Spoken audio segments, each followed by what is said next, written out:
ಇದು ಸತ್ಯದ ಬೆಳಕು. ವಜ್ರಾಕ್ಷ ನ್ಯೂಸ್ಗೆ ಸ್ವಾಗತ. ನಾನು ಗುರುರಾಜ್ ಪಡಿಗೇರ್.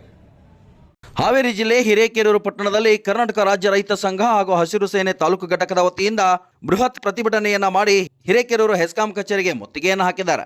ಹೋರಾಟದಲ್ಲಿ ಅಧ್ಯಕ್ಷತೆ ವಹಿಸಿ ಮಾತನಾಡಿದ ರಾಜ್ಯ ಪ್ರಧಾನ ಕಾರ್ಯದರ್ಶಿಯಾದ ಮಾಲತೇಶ್ ಪೂಜಾರಿ ಅವರು, ಹಾವೇರಿ ಜಿಲ್ಲೆಯ ರೈತರು 4 ವರ್ಷ ಸತತವಾಗಿ ಅತಿವೃಷ್ಟಿ ಹಾಗೂ ಬರಗಾಲದಿಂದ ತತ್ತರಿಸಿ ಮಾಡಿದ ಸಾಲವನ್ನು ತೀರಿಸಲಾಗದೆ ಸಾಲಕ್ಕೆ ಹೆದರಿ ಆತ್ಮಹತ್ಯೆ ಮಾಡಿಕೊಂಡ ರೈತರ ಸಂಖ್ಯೆ ರಾಜ್ಯದ ಮೊದಲನೇ ಸ್ಥಾನದಲ್ಲಿದೆ ಎಂದು ಹೇಳಲು ವಿಷಾದವೆನಿಸುತ್ತದೆ. ದುಡಿಯುವ ರೈತನ ರಕ್ಷಣೆ ಮಾಡಬೇಕಾದ ಸಾಮಾನ್ಯ ಜ್ಞಾನ ನಮ್ಮನ್ನಾಳುವ ಕೇಂದ್ರ ಹಾಗೂ ರಾಜ್ಯ ಸರ್ಕಾರಕ್ಕೆ ಇಲ್ಲ. ಇಂತಹ ಸಂದರ್ಭದಲ್ಲಿ ವಿದ್ಯುತ್ ಪಡೆಯಲು ರೈತರು ಕಂಬ ವೈರ್ ತಂದು ಹಾಕಿಕೊಳ್ಳುವಷ್ಟು ಶ್ರೀಮಂತರಲ್ಲ ಹಾಗೂ ಹೆಸ್ಕಾಂ ಕಂಪನಿಗೆ 28,000 ತುಂಬಬೇಕು ಎಂಬುದನ್ನು ರದ್ದುಪಡಿಸಬೇಕು ಹಾಗೂ ಓವರ್ಲೋಡ್ ಆದ ಟಿಸಿಗಳ ಸಾಮರ್ಥ್ಯ ಹೆಚ್ಚಿಸಿ ಉತ್ತಮ ಗುಣಮಟ್ಟದ ವಿದ್ಯುತ್ ಪೂರೈಸಿ ರೈತರ ಮೋಟಾರ್ಗಳು ಸುಟ್ಟು ಬೆಳೆ ಹಾನಿಯಾಗುವುದನ್ನು ತಪ್ಪಿಸಬೇಕು. ಕೇಂದ್ರ ಸರ್ಕಾರ WTO ಒಪ್ಪಂದಕ್ಕೆ ಸಹಿ ಹಾಕಿ 63 ವಸ್ತುಗಳನ್ನು ಅಮೆರಿಕಾದಿಂದ ಯಾವುದೇ ತೆರಿಗೆ ಇಲ್ಲದೆ ನಮ್ಮ ದೇಶದಲ್ಲಿ ಲಗ್ಗೆ ಇಟ್ಟರೆ ದೇಶದ ರೈತರ ಕೃಷಿ ಅಯೋಮಯವಾಗುತ್ತದೆ. ಯಾವುದೇ ಕಾರಣಕ್ಕೂ ಅಮೆರಿಕದ ಅಧ್ಯಕ್ಷನ ತಾಳಕ್ಕೆ ಪ್ರಧಾನಿಯವರು ಕುಣಿದು ರೈತರ ಹಿತಾಸಕ್ತಿಯನ್ನ ಬಲಿ ಕೊಡಬಾರದು. ಮುಂದೆ ಒಕ್ಕಲುತನ ದಿವಾಳಿಯಾಗಿ ದೇಶದ 150 ಕೋಟಿ ಜನ ಸಂಕಷ್ಟಕ್ಕೆ ಗುರಿಯಾಗುವುದರಿಂದ ನಾವೆಲ್ಲರೂ ಶ್ರಮಜೀವಿಗಳು ಒಂದಾಗಿ ಹೋರಾಟ ಮಾಡಿ ರೈತರನ್ನ ರಕ್ಷಣೆ ಮಾಡೋಣ ಎಂದು ಹೇಳಿದರು. ಜಿಲ್ಲಾಧ್ಯಕ್ಷರಾದ ರಾಮಣ್ಣ ಕೆಂಚಳ್ಳಿ ಹಾಗೂ ಜಿಲ್ಲಾ ಪ್ರಧಾನ ಕಾರ್ಯದರ್ಶಿಗಳಾದ ಮಲ್ಲಿಕಾರ್ಜುನ್ ಬಳ್ಳಾರಿ ಹಾಗೂ ತಾಲೂಕು ಅಧ್ಯಕ್ಷರಾದ ಪ್ರಭುಗೌಡ ಪಾಟೀಲ್ ಇನ್ನೂ ಹಲವಾರು ಕಾರ್ಯಕರ್ತರು ಉಪಸ್ಥಿತರಿದ್ದರು. Vajraksha news report, Mohammed Ismail ಶಿರಳ್ಳಿ, Hirekerur. ನೋಡಿ, ನೀವೇನು ರೈತರು ಕೂಡ ಹಿಂದೆ 2020ರಿಂದ ಅಮೌಂಟ್ ತುಂಬಿಸಿದ್ರಿ. ಆ ರೈತರಿಗೆ ಇನ್ನೂವರೆಗೂ ಟಿಸಿ ಕೊಟ್ಟಿಲ್ಲ. LT ಲೈನ್ ಮಾಡ್ಕೊಡ್ರಿ ಅಂತ ಹೇಳ್ತೀರಿ. ನಾಲ್ಕು ಯಾವಾಗ ನಿಮ್ಗೆ ಹೆಣ್ಮ ಕೊಟ್ಟರಿಗೆ ಯಾಕೆ LT ಲೈನ್ ಮಾಡ್ಕೋಬೇಕು? ನೀವು ಟಿಸಿಗೆ ರೊಕ್ಕ ತುಂಬಿಲ್ಲ, ಅಡಿಬಿಟ್ಟು ಗಂಟು ತುಂಬಿಲ್ಲ, ಹಗಲಿರಲು ಗೌರ್ ಸುರಿಸಿ ಬಂದು ರೊಕ್ಕ ತುಂಬೇವಿ. ನೀವೇ LT ಲೈನ್ ಮಾಡ್ತೀರಿ. ಮ್ಯಾಗ್ಲಿಂದ ಆದೇಶ ಐತಿ ಪ್ರತಿಯೊಬ್ಬ ರೈತರಿಗೂ ಟಿಸಿ ಕೊಡ್ಬೇಕಂತ. ಈಗ ಹಿಂದೂ ಬಿಟ್ಟು ಮುಂದ್ಗಡೆ ಟಿಸಿ ಕೊಡಕತ್ತೀರಿ. ಯಾಕೆ? ಇದನ್ನ ಮಾರ್ಕ್ ಮಾಡ್ಕೊಳ್ರಿ, ನನಗೆ ಉತ್ತರ ಕೊಡ್ಬೇಕು. ಆಮೇಲೆ ನೀವು ಎರಡನೇದು, ನಾವು ಹಿಂದೆ ಎಸ್ಕಾಂನೊಳಗೆ ಡೈರೆಕ್ಟರ್ ಇದ್ದಾಗ ಮೊಹಮ್ಮದ್ ರೋಷನ್ ಸರ್ ಇದ್ದಾಗ 5 ಲಕ್ಷದಿಂದ 10 ಲಕ್ಷದೊಳಗೆ ಇಲ್ಲೇ ಟೆಂಡರ್ ಕೊಟ್ಟು ಇಲ್ಲೇ ಕಾಂಟ್ರಾಕ್ಟರ್ಗೆ ಕೆಲಸ ಕೊಡ್ಬೇಕಂತ ಹೇಳಿದ್ವಿ.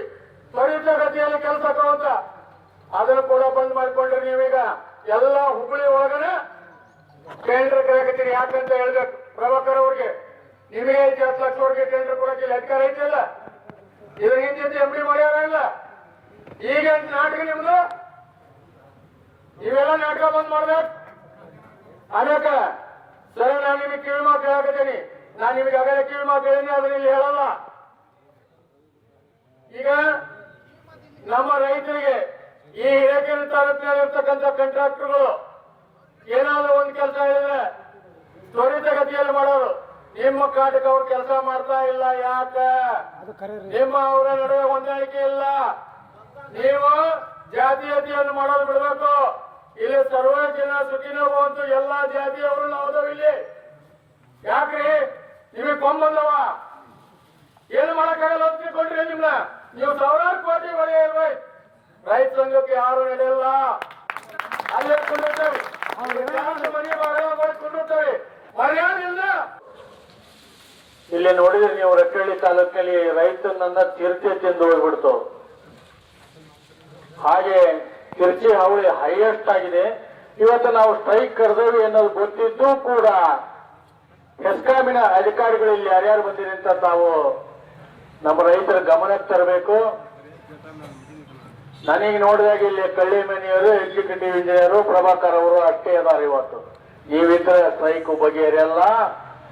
ನಿಮ್ಮ ಹೆಡ್ ಆಫೀಸ್ ನಿಂದ ನಮ್ಮ ಹುಬ್ಬಳ್ಳಿ ವಿದ್ಯುತ್ ಸರಬರಾಜು ಕಂಪನಿಯಿಂದ ಯಾರು ಬಂದಾರ ಅಂತ ತಾವು ತಿಳಿಸ್ಬೇಕು.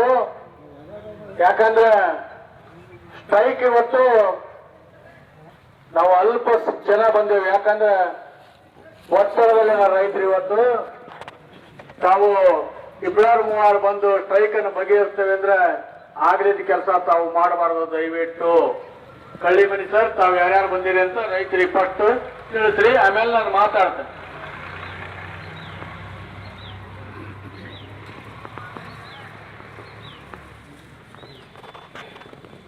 ಎಲ್ಲ ರೈತ ಮುಖಂಡರಿಗೆ ಜಿಲ್ಲೆ ತಾಲೂಕು ರೈತ ಮುಖಂಡರಿಗೆ ಹಾಗೂ ಇಲ್ಲಿ ಎಲ್ಲ ಆತ್ಮೀಯ ರೈತರಿಗೆ ನನ್ನ ವಂದನೆಗಳನ್ನು ತಿಳಿಸುತ್ತಾ ನಾನು ಈ ಕುರಿತು ಮಾತುಗಳನ್ನು ಹೇಳ್ತೇನೆ.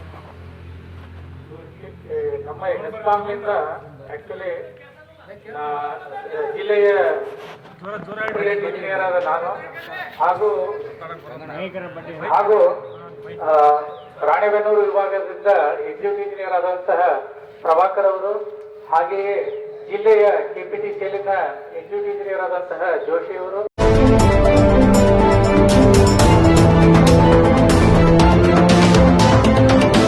ವಜ್ರಾಕ್ಷ ನ್ಯೂಸ್, ಇದು ಸತ್ಯದ ಬೆಳಕು.